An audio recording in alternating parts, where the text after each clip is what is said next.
Welcome to another episode of Health and Wellness 360 with TFal and Chi. I am Chi, and I'm here with my beautiful wife, TFal. And you can find us at www.tfalandchi.com. So as you're watching this program, just go to our website and subscribe to become a subscriber, and you can get different collateral from us. TFal? Yes, so I am TFal.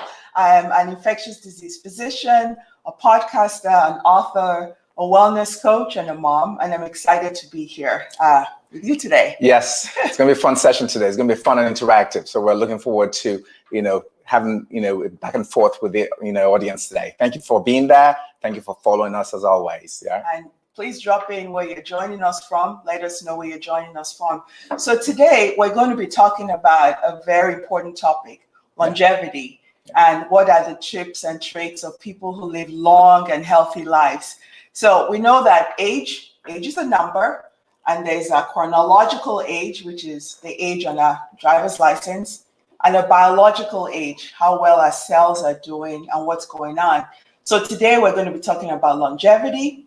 We're going to be talking about, in our Make It Make Sense segment, we're going to be talking about blood pressure, what those numbers mean and why it's important. Correct. And so we have a great show planned, but right away we're going to get going and we're going to launch into it. So longevity, Chi, can you tell us some of the traits of people who live long, healthy lives?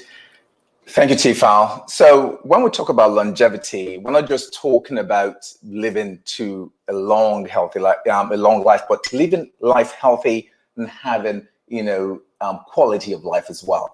But I'm going to take you back, before we actually delve into it, I'm going to take you back to the genesis of longevity and how it came about. So Dan Buettner, a fellow of the American College of Geographic Society, started to study a portion of the world in Italy, in Sardinia, where people actually lived to 100 years old. And they started drawing concentric circles, blue circles around those zones to figure out what is it about these people that they live up to 100 and they're active and they're healthy. And he started to do this and map this across the world and started to call them blue zones. And there are 5 of them. There are 5 blue zones around the world that are noted, right? So we have Sardinia in Italy, we have Nicoya in Chile, we have Loma Linda in California, we have Okinawa in Japan, and we have Ikaria in Greece. And the common denominator is that all these people who live in these zones live long years. They're centenarians, which means they live up to 100 plus, and they live active lives as well. And this is the genesis of where that started, blue zones, and they begin to study what is it about them. So we figured from their studies that people in these blue zones, had a purpose. That was 1, they had a purpose. Okay. And 2, they had good psychosocial support. Right. 3, they also made healthy eating the easy choice. Right. And 4, they moved a lot. They were active. Wow. Yeah. That is awesome. So you just talked to us about places where people lived over 100 and they had healthy, long lives. Sure. That's really interesting because as a physician in the hospital and just, talking with people, a lot of us assume that once you hit 40, you get high blood pressure. At 50, diabetes comes. By 60, you have high cholesterol and gout. And that, these things just have to stack on and really not, aware of the fact that there are things that we can put in place that help us to live long and healthy lives. So, we really do have to delve deep into that. You talked about these 4 tenets of these people who live long and healthy lives, but we really have to go deep and delve into that. I love the word you use, that deep, because on this show, we love to go deep and we love to, really dive into things and figure out exactly root cause and try to break it down as much as possible. So we're going to delve in, and I'm going to actually ask you to start with exercise or moving more. So you said that was a tenet of people who live long and healthy lives. So why is exercise important, and how often? Why should I worry about exercise? Of course. So exercise, just to exercise means so many different things to different people, right? So we want to make sure we understand that correctly. So you don't have to be at a gym to exercise. So people from those parts of the world that are, denoted as blue zones, actually they moved a lot. So they gardened, they danced, there was yoga, there was meditation, anything that made you exert yourself is considered exercise in that realm. So whatever it is that will make you exert yourself and also excrete, fluid from your skin, which means you're sweating, right? So they moved a lot. So exercise is anything that makes you exert yourself. And also in that space, we also understand the impact of exercise, right? Yes. So what you just said was it doesn't have to be a gym. We need to move more. So what are some of the things we can do? You talked about exercise, like walking, dancing, biking. So it doesn't have to be a gym. And when, Correct. how often? So correct. Thank you for that question, TFal. So the idea of exercise, like we said, it doesn't have to be a gym, so you don't have to have a gym. Actually, these people didn't really go to lift weights and do things like that, but they made it a point to always move. Yes. And to keep themselves active. That was the purpose. And being moving and keeping yourself active impacts several things in your life. That was the question I was going to ask you about that. So let's say I'm sitting here, I'm saying, we think about exercise and losing weight and stuff like that. Well, I don't want to lose weight. I'm great. I feel fine. Is it all about exercise, about losing weight, or are there other benefits of exercise? Thanks, TFal, for that. So there's so many benefits of exercise, studies have shown. So if you are active, you live a healthy, active lifestyle, you'll sleep better. It will impact your blood metrics. It impacts your sex life. It impacts your mood. There's your digestive system. There's so many benefits of exercise. So it's not just the physical, the mental, and your gut biome, and the way you actually relate with one another, your friends, family, and your support system. Those endorphins Yes, and all that. sure. So that was one tenet. We talked about the other benefits of exercise. Yeah. It's not just about your weight. Exactly. And I'm going to ask you as well, because part of the tenet of people who live in these regions is how they ate and nutrition. So can you share with the audience in terms of nutrition and the impact of nutrition in that space? Yeah, so we like to think about, food and nutrition as more than just calories in, calories out, right? Food as medicine, food as fuel for our bodies, right? Sure. So when you think about that, how you eat, when you eat, why you eat is really critical. And I think a lot of us don't really think about how important it is and how much control we have over what we put into our bodies, right? Sure. Thinking about nurturing our cells and about how we feel. When we eat a certain way, we actually fuel ourselves and nourish ourselves in what they need. Thinking about that. So not just about our weight, but like you said, our mood, all of those things, our gut, our digestive system. For me personally, when you start to talk about eating healthier, you feel things in terms of your joints. There's no bloating. There's things like that. So really taking into importance healthy eating and eating in a way that nourishes your cells. So let me ask you this. Why does that matter in terms of, what you eat and when? Why does it matter?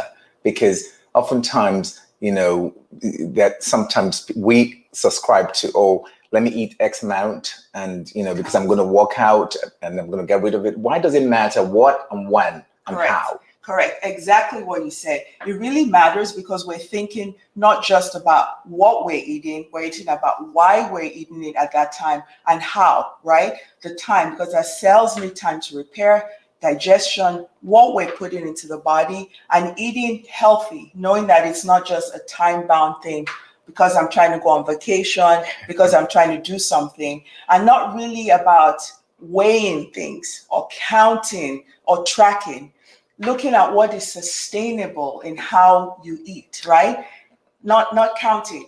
And we like to think about, people throw around the word diet. I need to go on a diet. I need to do a diet. Actually, we came up with an acronym for diet, looking at diet as disciplined, intentional eating today. So you wake up every day.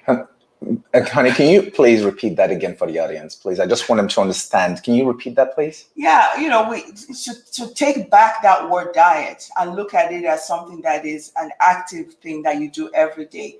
Disciplined, intentional eating today. Those are the letters of the word diet. And that means that you're thinking about yourselves, you're thinking about what you're eating and making choices every day, choices that are sustainable, that are deliberate in how you nourish yourself, because it really does matter.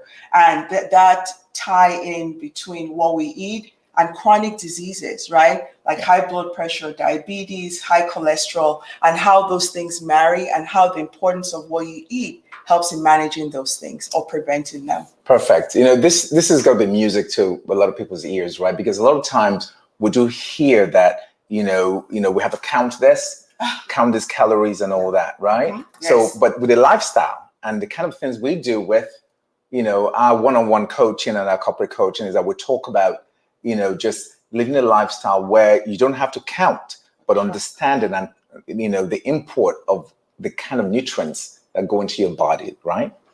And we're going on to the next one. And I think the next one we're going to talk about now is purpose. Is that correct? Yes. Right. We'll talk about purpose and why. So why is that important?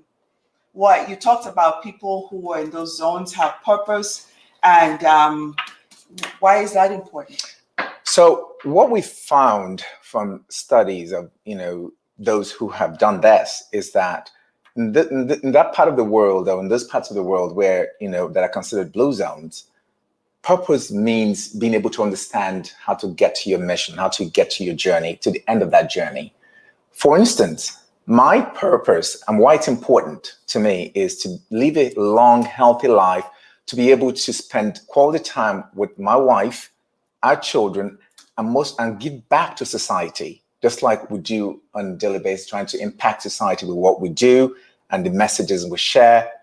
So I want to be able to live long to do this and be able to impact one human at a time together with you and be able to share this with our children.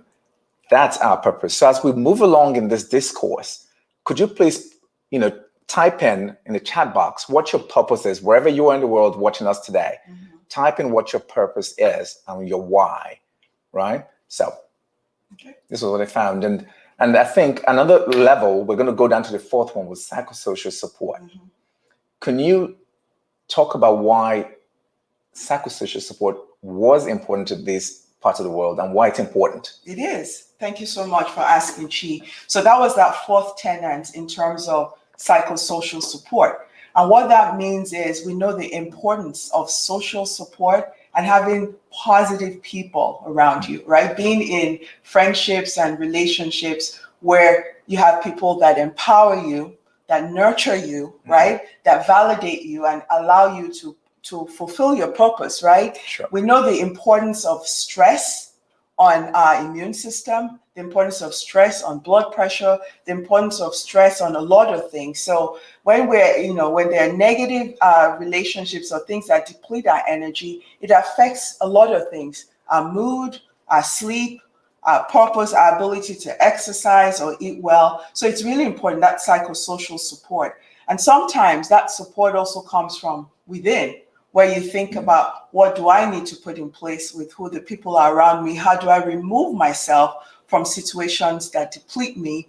And also in terms of when there's stress, how do I cope with stress? Because sometimes, the way life is, you can't eliminate all stress, but figuring out things like mindfulness, meditation, prayer, if you pray, to be able to deal with those stresses that come. So we know that when people have positive relationships, it improves not just their quality of life, the quantity of life, like we talk about longevity. Yeah. So it's really a big tenet of that part, because when you have that support, it allows a lot of other things to fall into place. And we really did talk at that point about how when people have the psychosocial support, help in terms of other things that they're trying to do. They're trying to eat healthy, they're trying to exercise and move more, they're trying to live out their purpose. All of those things tie in where you have the right support. Awesome. So let me ask you this. So does tribe matter? The people that surround we you? just said it. Sure. Okay. We just said it. Yeah. And it looks like it does matter. We talked about that, like who your tribe is matters. Yeah. And that is really important. Finding your tribe and understanding how those things happen. Fantastic. And it seems like we have a question.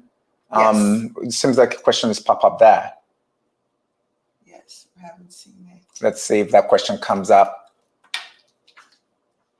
How does the time of our eating matter for our health? Sure. Honey, do you want to take that? And Sure. I will just add to it. Correct. Why don't you go? So that is a really important question. What we do know from a lot of research and science is that there are times when our bodies need to shut down in terms of repair. Our GI tract or digestive system needs to repair. And so it's really important to have times when we have fasting periods, where we are not eating, where our cells have the ability to digest and to repair. So the time of when we eat, so there are things around intermittent fasting, times of when we snack, what we snack on, and that is something we'll talk about on a later show. But our bodies do have a rhythm. There's a circadian rhythm, a natural rhythm of when we should be asleep, when we're awake, and there are times when our bodies need to rest and repair. So the time of when we eat, when we break our fasts, are really important and something we can talk about on a later show. Yeah, thank you for talking about that, honey, because this is intermittent fasting would be one of the topics that we have in the coming weeks. So continue to follow us. We have all these exciting topics coming up. Right. And, intermittent fasting will be one of those. And again, you talked about how the repair comes in, cell structure, degrading of bad cells, and building up of new cells. So Correct. that's very key. So thank you for that question, for for bringing that up. We appreciate that. Yeah. Excellent Good question. Yeah. And So, about, when people say, how can I eat healthy? What does that mean? It's really just incorporating a lot more fiber into your diet, correct. Vegetables, fruits, really avoiding processed foods, added sugar, things like that. So thank you for that question. Yeah. Yes. And, just before we actually, because we're going to be going very soon, so just stay tuned. Very soon we're going to go into a Make It Make Sense segment, but we're going to talk about this real quickly in terms of, processed foods, right? So processed foods, over 70% of the foods made in America are processed and have added sugars to them. Over 70% have added sugars to them. So that just gives you an idea, the challenges ahead. And that is why we do what we do, and we have such a passion for it, because we know the challenge is huge, it's massive, and you're going out there and there's so much to look out for. There's so much to do in order to actually make yourself, your family, your friends healthy. So we're continuing to do this, and that's why we need all of you to help us in this fight and join us, as much as you can to begin, to fight this battle in terms of prevention rather than just managing disease, right? Disease. And knowing that you brought up an excellent point, Chi, in terms of prevention, nutrition, and someone I think had put up about food as medicine, health is wealth, knowing that even when you have these chronic conditions, you're going to do better when those lifestyle things are incorporated as you're working with your physicians and taking medications. If you're on medications, the importance of understanding how nutrition and movement plays into that. So those 4 tenets they're super important. And those 4 tenets we're going to go through again, just so we don't forget, right? So remember, they made healthy eating the easy choice, right? They moved a lot. So they move. It's important, right? They had good psychosocial support, right? And they had a purpose. They had a why. They thought always, every day they woke up thinking about something they could do for another human being to make society better. So having a why doesn't necessarily mean something that is just about me or about myself. But what can I do to make another fellow human being's life better? So waking up every day with that allowed them to get to their own journey. And that summary nailed it, because when you know what that purpose is, you are able to then put things in place in terms of that discipline, intentional eating. You're doing things because you're living your purpose. And when we think of our bodies as the physical vessels to be able to fulfill our purpose, right? We want to keep it in optimal shape so we can actually do what we need to do on Earth. So that's great. So we talked about those 4. Remember, your body's a temple. You got to treat it like such, right? Yes. You got to treat it like such. And now a segment, which is called Make It Make Sense segment, we're going to talk today about blood pressure. Make it make sense. Make it make sense. That's what it is. Make it make sense.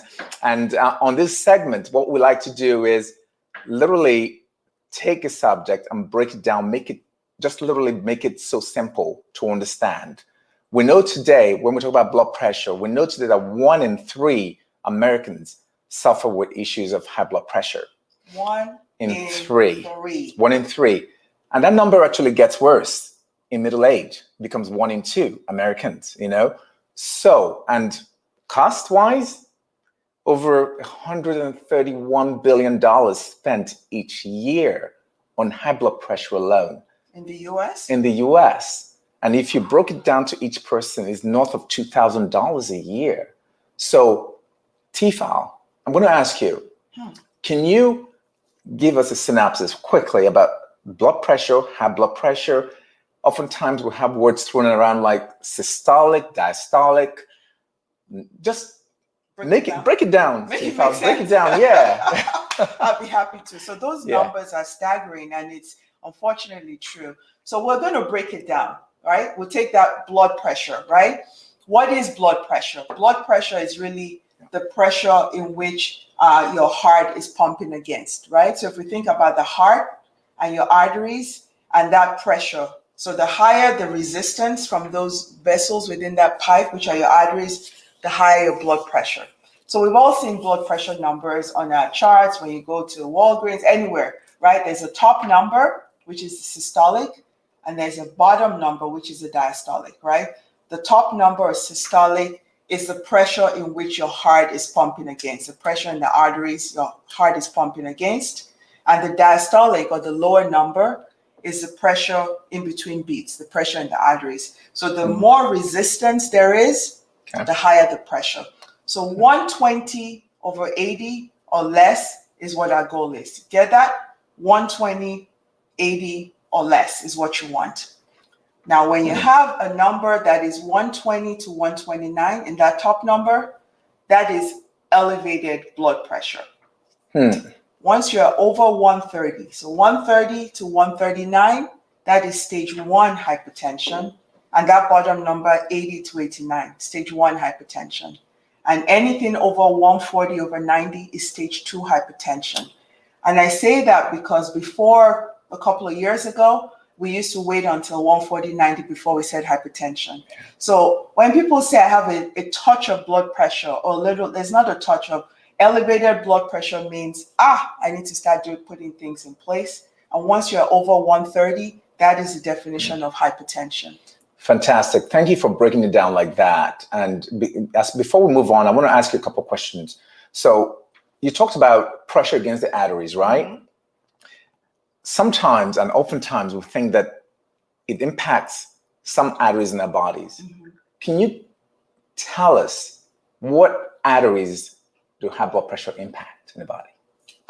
They impact all of the arteries, right? So we think about the large arteries, the big vessels that the heart pumps against, but those break down into smaller vessels that feed all of our organs, right? Every single organ cell gets its own blood supply. So if you think about why blood pressure is elevated, it's either there's a large volume because there's a high salt, and with salt comes a lot of water. So either a high volume or you have narrowing of the arteries from plaque, from smoking, from stress where our vessels constrict, or from being overweight or obese because there's a lot more pressure that where the arteries are going to. So which is why when we think about the consequences of blood pressure, it's a leading cause of stroke, heart failure, but we think about all the other vessels, brain vessels. So people think about stroke.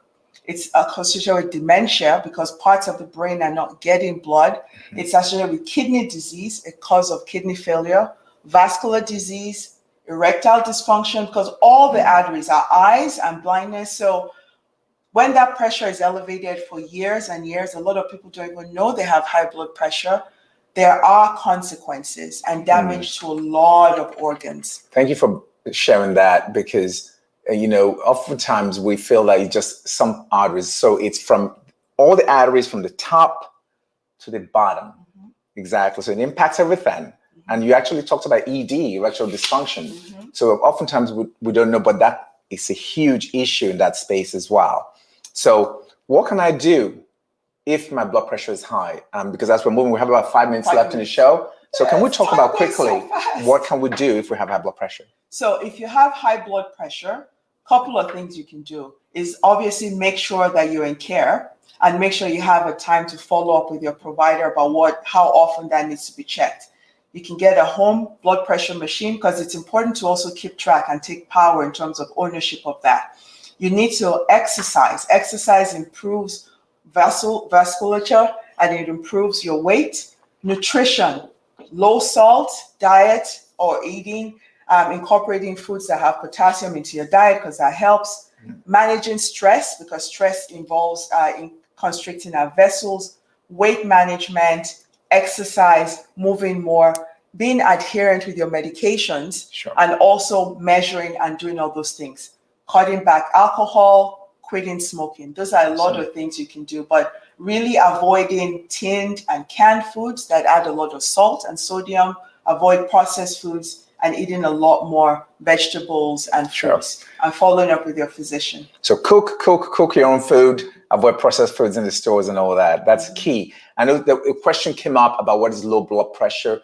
In 10 seconds, can you just share that real quickly so we can move on, because we have 3 minutes left for the show. Oh, wow. So low blood pressure is when your blood pressure is too low to support your functioning. So when people have low blood pressure, they have symptoms of dizziness, and that could be because of over medication or other conditions that cause low blood pressure. There are athletes and people who are very well conditioned where their blood pressure is low by reading, but they're fine, they have no symptoms. So low blood pressure, if it's causing symptoms, is something that needs to be worked up by your physician to figure out what the cause is and how to manage that. Thank you for sharing that, TFal. So that's amazing. So what we do on this segment on our show every time is that we talk about what, that segment which is make it make sense. And we'll have this segment on every single show, and we'll go deep, we'll break it down, make it simple for you to digest. So, and we're going to move along now. We have 3 minutes. This show moves by so quickly, but remember, we're always back every 2 weeks. So you got to stay with us, follow us, go to www.tfalandchi.com, subscribe, follow us, tag us, invite your friends to join our show. And, we'll love to share, collateral, and, we send newsletters out, things that you can be part, recipes, things you can follow and share with your friends. But we want to leave you with this, right? I've got something I want to leave you with, and TFal is going to leave you with something as well. So mine is EMT. So remember, eat well, move as often as you can, think about your purpose each and every day. EMT, eat, move, think, right? TFal, what are your 5? My 5 are C's, the 5 C's, right? Clarity, commitment, consistency, confidence, and compassion. And that means every day have clarity about why you want to live healthy, committed to do that, staying consistent in every day, making steps towards being healthier, confidence, knowing that you can do this and you will do this, and having compassion on yourself every single day. And we always say, finally, remember, love, patience, and kindness to yourself and to others. Always. So thank you for joining us. We're back on the 19th of June. We can't wait to see you guys. We love you. Thank you for always being here to support us. Again, go to our website, www.tfalandchi.com. Support us, follow us, share us with your friends. And thank you for being there. See you in 2 weeks. 2 weeks. June 19th. June 19th. Thank you. Thank you so much.